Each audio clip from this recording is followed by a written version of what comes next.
guy? Yeah. There you go. We can. Alex, we'll open it up here on the front, second row right with Dave. Hi, Dave Biddle from 24/7 Sports and Whatnot. Welcome, Alex. Could you just take us through the process of Urban contacting you, you accepting the job? I know you had offers to be an SEC D coordinator. Can you take us through that process? Well, I think anything, when you have opportunities, those stem from, having success at wherever you've been. And so that's always your number one motivation, probably in any business, but certainly in ours, is to make sure that you're accomplishing whatever goals you have set for your current team, at that time. And so had some successes out there at Washington State, and opportunities presented themselves as a result. And then as you go through that, you look at pluses, minuses, and certainly there's a lot of pluses at a place like Ohio State. And I'll say this is anytime you devote your life to a profession, and one of the elites programs, organizations with an elite coaching staff and elite leadership, you have a chance to take one of those phone calls. You have to be really have your antennas up, and if that's not an opportunity you're going to look into, you better have some good reasons. And I couldn't find enough good reasons to maybe look at some of those other opportunities that you mentioned. And it stems from again the elite of the elite in this building, on this campus, and in that coaching staff, or on this coaching staff, pardon me. So it was an opportunity that was thrilled to talk with Coach and talk with Coach Yano and the rest of the coaching staff. So thrilled to be here. And I know you guys use a lot of nickel at Washington State, of course. What's your base defense? Is it more of a 4-3, 3-4? How much do you like to mix things up? Yeah, I think it's important always to call it variety, but have the ability to mix it up. And I think certain programs lend itself to mixing it up maybe more than others, based on personnel. I mean, I think that's kind of where you start. We structured out 3-4 in my time at Washington State. It was probably more 60-40 in terms of actually being in a four-man front. Probably more similarities than differences as you go through the scheme itself between things in my past and then the things we do here. Third row right, Nick. Nick Petrovich for the Toledo Blade. You were certainly not the first Mount Union teammate to be in the coaching world. What's made you guys so good at college coaching, and how often do you keep in touch with Jason and Matt? Sure, and I'm probably, I tell everybody this, I'm the least successful Mount Union coach there is. I'm just hanging on, but no, you mentioned Jason Candle at Toledo. He's done a phenomenal job. Matt Campbell at Iowa State, we're teammates, and there's others, but those are the guys in head roles at this point have done a phenomenal job in those roles. I think about Larry Karras being the head coach there for a long time, and you talk about a great brand of football at the level in which we played. I think the thing that you found there is if you prepared, you competed, then you had a chance to be successful. And I think there might be a little bit of a naive way of thinking, as you think, well, if you do those two things, you're going to win football games. And so you get into the profession, and then you kind of find out that that's not necessarily the norm. What takes place up at Mount. But no, I mentioned that coaching staff, just tremendous. You get your undergrad in coaching at a place like that, and so that was a tremendous opportunity for all of us to learn from that coaching staff. Front row right, Bill. Bill Cabello from the Columbus Dispatch.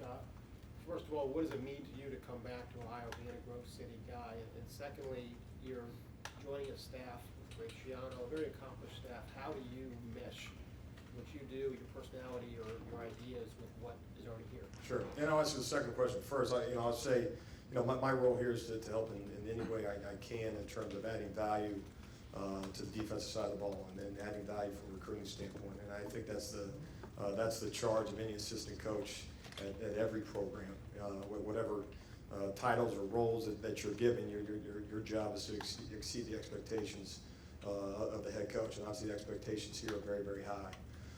And so, from that standpoint, feel very comfortable in working with this coaching staff, and what a great group of mentors to young men, and what a great you talk about elite coaches, and I just keep coming back to that. So thrilled that way, and then certainly from You know, a local standpoint, you know, Ohio is home. My wife's from Alliance, Ohio. You know, we you know, for the last, we haven't lived in the state since graduating college. So it's been like 16, 17 years since we lived in the state. So we vacation in Ohio. I mean, that's kind of as you go around the country and all the stops along the way in coaching. But most certainly this is home. And is that the driving force in this opportunity? No. It's the program, it's the university, but obviously that to suggest that's not an added bonus, I'd be lying to you. Were you a big Ohio State fan growing up? You know, we were as a family. You know, my grandparents had season tickets. You know, I was born at Ohio State University Hospital, and my brother as well. And so this is what we knew growing up in terms of college football. But then you find out it's not all like this. You know, so that was an eye opener as you kind of grow up. You kind of expect everything to be the horseshoe, and you find out it's not. But no, it's what we knew growing up. Right in the front, Tim? Tim Beal, Cleveland.com. Alex, I'd love to say, obviously, people know about what the speed D is, how aggressive you guys were, how fast you are. You guys have bigger, faster athletes here at Ohio State than probably you did at Washington State. But what similar philosophies are you hoping to bring in from what you did over at Pullman to meshing kind of with what Greg Schiano and everybody else has here? Well, I think you know you mentioned that it's a style of play. You know, it's not a call. It's a brand of football that you know back at my last place that we try to attach to ourselves, and it was playing an aggressive style. You know, use the term downhill. You know, trying to get as many guys in the backfield, whether it's a blitz or not, as you possibly can. You know, and so when you turn on the film here, that style of play is evident. So there like I mentioned earlier, there's probably more commonalities than differences. You know, whether the huddle call comes in obviously differently and all those things. You mentioned personnel is different, but there's a brand. The best defenses in the country, regardless if you're 3-4, 4-3, you know, high pressure package, or you know, and then whatever coverages you want to attach in the back end. The consistent thing that you see on film is style of play. And it's guys playing fast, it's guys playing aggressive, it's getting after the football, making sure that you're disruptive in the backfield. You know, some places may have to bring more bodies to get some of those things done, but like I said, probably more commonalities than differences in terms of that style, or at least the style in which we attempted to play. You've got a young safety room you're working with, Jordan Fuller, really the most experienced guy. As a coach coming into a new environment, what's it like, you know, going into a room where you know you got a lot of guys with little experience and kind of getting a chance to mold a new group of guys? Well, It'll be interesting, and you'll find out a lot more. You know, mentioned the guys this morning had, you know, however important, and it is, you know, the off season is, but from a meeting room standpoint, from a walkthrough standpoint, and obviously we're involved in all those things, cranking it up, you know, quite a bit now as we lead into next week. You know, we haven't performed on the field yet, and that goes for all positions, whether you're talking about safeties or anyone else. And so we've rehearsed the calls, we haven't performed the calls. You know, life changes when there's football out there, and so we're going to find out next week. But that's an impressive group of guys. I think we have good speed, good movement skills as you look at it. I think the film suggests that Jordan Fuller can be a lead defensive back in this conference and on a national level. And we got to make sure that the other guys you know respond to the challenges that are put forth in front of them in terms of who's going to be you know, the two starting safeties and the two safeties behind them, and then who's going to compete for playing time come fall.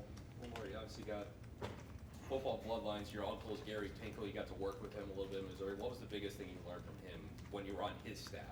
On his staff, and I think if you interviewed any one of those guys, it was attention to detail and discipline, and that's something that you know when you are kind of brought up that way in the coaching ranks. It really serves you, regardless of whatever staff that you're on. I mean, so it gives you, something to hang your hat on. You know, making sure that you know as you approach from a game planning standpoint, but also just from a recruiting standpoint. There's a plan. It's attention to detail. It's discipline. You know, making sure you're. And if I didn't say those things, you'd be mad at me too, because that was ingrained in us. Going back to my years as a graduate assistant several years ago, and then back, you know, in the SEC a few years ago, we had some successes there. But no, it's attention to detail and discipline in absolutely everything that you do, and make sure you have a plan for everything. Those are the key things. Third row left, Dan? Alex, Dan Hope from 11 Warriors. Alex, when you have the opportunity to come in and work not only for Urban Meyer but with Greg Schiano as defensive coordinator, as you kind of look ahead to your potential future as a coach, how much of an advantage is it for you to have the opportunity to come in and work with two guys who have been head coaches at this level? Well, it doesn't happen, and that's just the reality of it. Those opportunities don't present themselves in this profession, and so that's something that is absolutely thrilling. Obviously, once you get in the walls and once you get in the building and once you get in the meeting room and ultimately practice come next week, the focus is making sure that you're doing right by this program, doing a great job from a development standpoint with those guys, coaching the room and all those things, and so looking forward as to what those relationships or the learning experiences that you can gain from being around those individuals, and there's more guys on the staff that you can learn from as well. But I mentioned it earlier, to be around an elite group of coaches and elite leadership, that doesn't happen in our business very often. I've been in it long enough to appreciate that. And so absolutely, again, selfishly, awfully excited to be able to work for and work with this staff. Greg had some opportunities that he ultimately decided to turn down, but when you came in here, did you know that he would be back, or were you uncertain if you might have to take over as defensive coordinator? No, I took this role knowing what the role was going to be, so that there was no looking forward, and nor is there now. Second row right, Tony? Tony Gerdeman, Viozo.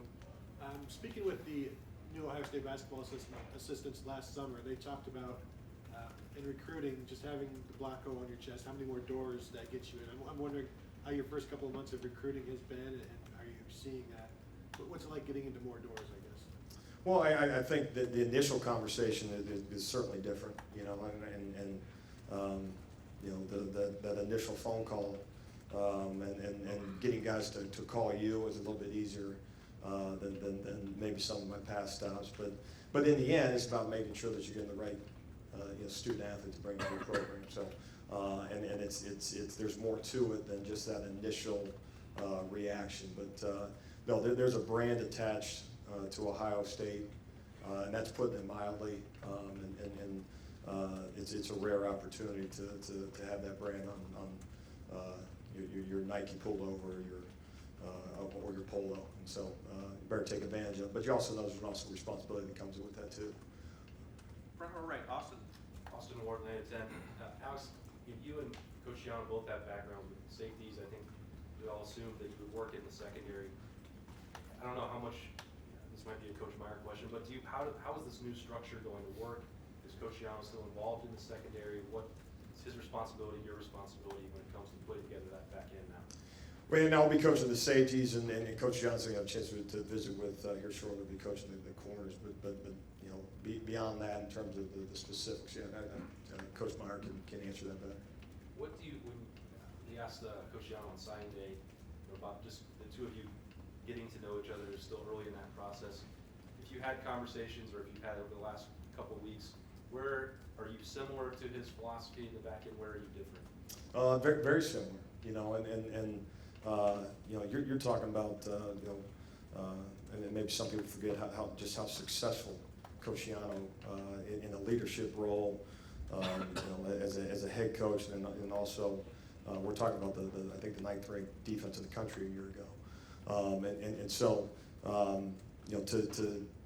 to pick his brain and here's his coaching points, how specific he is in his teaching. Again, I think broad picture, very, very similar.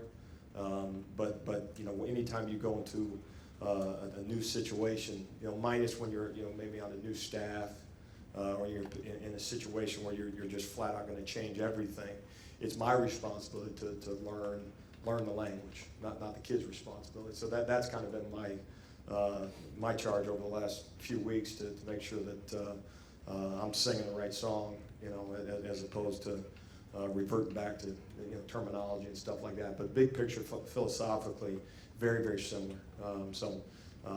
Very, very anxious to get on the field next week and kind of see it live and in color. Front row right, Tim? Tim May, Columbus Dispatch.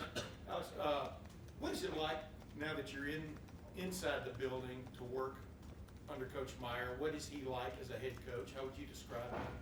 Well, I mentioned earlier in terms of attention to detail and discipline and all those things, and I certainly would use some of those same terms when you talk about this program and Coach Meyer and what he's built. I think the uniqueness, I would suggest that I have felt is a sense of urgency, a sense of intensity that I probably have only felt kind of being a part of new staffs in the past. So to suggest that you walk into the building and the program's built and you kind of feel like, okay, it's just on, okay, the calendar flips every month and this is what we do this month, and a sense that it's just another year, just another month, and we'll get ourselves to spring. It feels like it's a new staff and one that trying to build a program, and then I think that just stems from the high bar that he has set, Coach Meyer himself, and obviously the high bar at a place like Ohio State. In other words, there's an urgency every day to improve. I mean, do you? 1,000%. Yeah. 1,000%. And you can feel it. Yeah. And one other thing, you talked a while ago, and it's funny because I was going to ask this question about learning the new language or learning a different way to say something. But what is it that you think you brought to Washington State that you saw the guys' eyes light up about? I mean, obviously, aggression is one thing, but what is it that you kind of specifically brought there that got their attention? I think at a program like that, you're talking about, number one being effort. Effort's the greatest equalizer in sport. No one has a monopoly on that. And then bigger, faster, stronger, and all those things. And there's on a week-to-week basis, that you may be plus, you may be minus, you may be even. But if you get a group of guys with fanatical effort, and then you as a coach, it's your responsibility to put them in a situation where they're sound.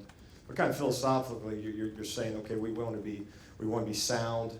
Okay, our package needs to be adaptable on a week-to-week basis, making sure that we're not installing new defense for every single type of offense that you face, and that it's repeatable. So the things that you're doing in spring football, the same things you're doing in fall camp, are the same things that you're doing over the course of the season, so your guys can play fast and from an effort standpoint can kind of reap some of the benefits of playing an aggressive manner of defense. Hey, one other quick thing. Since you left Grove City, I mean, Larry Carey, Coach Pinkel, the air raid. Are you kind of seeing the sights of college football from the standpoint of how to do things differently? I mean, obviously you're back here now seeing what Urban Meyer likes to do, but what's the main thing you've gleaned from all of those together? Well, I think number one, there's a lot of different ways to do things, I would say the consistent thing over time from a success standpoint is the leader in charge has a foundation, has a philosophy, and everything that works within that organization kind of either builds towards that, or that is at the kind of forefront of every decision that's made on a day-to-day basis. And when it works, that is absolutely the case. And I've been very, very fortunate to be around strong leadership over the course of my career, and certainly continue that here. We have time for a couple more questions. Second row left, Ari. Alex, Ari Wasserman, The Athletic. I was wondering, obviously when you take a job as an assistant, your relationship and, working for a guy like Urban and working with Greg are big pulls for you. I was wondering, obviously you just got done working for a pretty eccentric guy. I mean, he's a very different guy. A lot of people in the college football world know Mike Leach and a lot of the rants he went on and things. What was it like working for somebody like that? How was he really? And how much of a departure from maybe that type of personality is Urban Meyer, and obviously what that adjustment might be like? Well, comparing the two, I'll start there. There is no comparison, that's I'll leave it there. There's no comparison between the two, in terms of the day-to-day and those things. But Coach Leach was very, very good to me. He gave me an opportunity. He hired the safeties coach at the University of Missouri, and we had success at Missouri, and played for a couple of SEC championships and those things. So then, but he gave me an opportunity to be a coordinator, and that's a big hire for a guy that he didn't know. So indebted to him, and he was good to me over the years because it certainly wasn't just an easy ride over the last 3 years at that program as we attempted to build that as high as we could make it. And so very, very appreciative of Coach Leach. And then the opportunity that he presented was one where you had full autonomy on one side of the football. And that's a unique thing in this profession, to say sink or swim, go run the side of the football, especially as a first-down coordinator. And so that was a very enticing kind of role that was presented to me, and something that attempted every day to take advantage of, and like to think we had some success in our time there. Is it gonna be an adjustment for you personally, going from working for a guy like, I mean, we have no real clue of what it's like being near him every day. I just didn't know, Yeah. Is it like it is when we see these things on TV of him going on rants about weddings and certain things and how different? 1,000%. That's how it is all the time? 1,000%. He Are does you a great gonna miss job. that?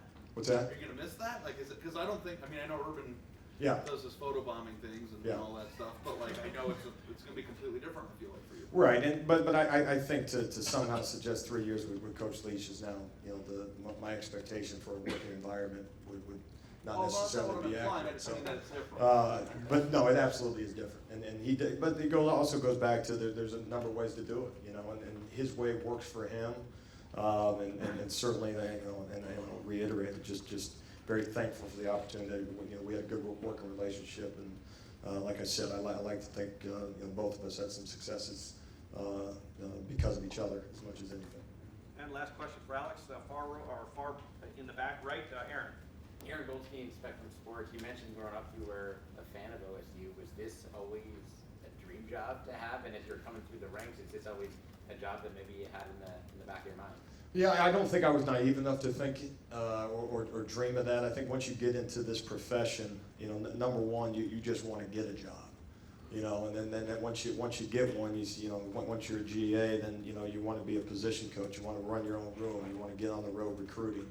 I was able to do that initially at the University of New Hampshire, and then it's what's the next opportunity, and you want to make sure that as best you can to kind of have that type of career arc, and then at some point you think about being a coordinator and that. But I think that the kind of dreams kind of go away once you realize how hard this business is, and how many guys are out there that are exceptional coaches that aren't presented with opportunities. No, I think I probably crossed that off a long time ago. But certainly, like I said, this has been home and grew up more than aware of this place. It was we were certainly fans. And then being from here, does that give you any type of advantage just on the recruiting scene in Ohio? You know what? That's an interesting question. I think my excitement about the university, or my knowing of Columbus or this state, does that translate to a recruit? I mean, I think it's tough to gauge that. I think in a lot of ways the university, from a sales standpoint, you kind of present what's there, and it's a pretty good product. And from a football standpoint, it's a pretty good product. And so in terms of my background or being from here, I don't know that there's a distinct advantage that way. I think this place has done very, very well without me, and so anything I can do to add to that certainly is my motivation. But no, it's excited to be here. But no, from a recruiting standpoint, I don't think that won't be what guys circle when they sign on down the line at Ohio State. Coach, thank you very much.